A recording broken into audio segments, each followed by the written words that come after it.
നായകനായും വില്ലനായും കോമേഡിയനായും തനിക്ക് കിട്ടുന്ന ഏത് കഥാപാത്രത്തെയും അനശ്വരമാക്കുന്ന നടനാണ് സായകുമാര്. ഇതിനിടെ തന്റെ ജീവിതത്തിലുണ്ടായ പ്രശ്നങ്ങളെക്കുറിച്ച് തുറന്നു സംസാരിക്കുകയാണ് നടൻ. ഒരു ചാനലിന് നൽകിയ അഭിമുഖത്തില് സംസാരിക്കുകയായിരുന്നു സായകുമാര്. 10ാം ക്ലാസ്സില് പഠിക്കുമ്പോൾ പരീക്ഷ എഴുതാന് പോലും പറ്റാതെ വന്നതിന് കാരണമായ സംഭവത്തെ പറ്റിയാണ് നടന് തുറന്നു പറഞ്ഞത്. താന് 10ാം ക്ലാസ്സില് ആദ്യം തോറ്റുപോയിരുന്നുവെന്നാണ് താരം പറയുന്നത്. അന്ന് പരീക്ഷ എഴുതാത്തത് കൊണ്ടാണ് തോൽക്കാന് കാരണം. അന്ന് സൈക്കിളിൽ പോകുന്നതിനിടെ ഒരു അപകടം സംഭവിച്ചതാണ് പ്രശ്നമായത്. കിലോമീറ്ററുകളോളം അന്ന് സൈക്കിള് ചവിട്ടുന്നതിന്റെ അഹങ്കാരം തനിക്കുണ്ടായിരുന്നു. ഞാനും 3 കൂട്ടുകാരും ഒരുമിച്ചാണ് സ്കൂളിലേക്ക് സൈക്കിളുമായി പോകുന്നത്. അവിടെ എത്തുന്നതിന് മുൻപ് ഒരു ഇറക്കത്തില് വെച്ച് എന്റെ സൈക്കിള് കട്ടറില് വീണു. നിയന്ത്രണം നഷ്ടപ്പെട്ട് അതിലെ പോകുന്ന മീനുകാരിയുടെ പിന്നില് പോയി ഇടിച്ചു. അവരുടെ കുട്ടയിലുണ്ടായിരുന്ന മീനൊക്കെ തെറിച്ചുപോയി.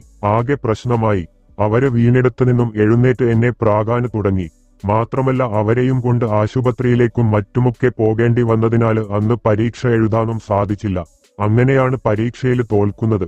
പിന്നീട് ഞാന് അത് എഴുതിയെടുക്കുകയും പ്രീ ഡിഗ്രിക്ക് പഠിക്കുകയുമൊക്കെ ചെയ്തതായി നടന് വ്യക്തമാക്കുന്നു.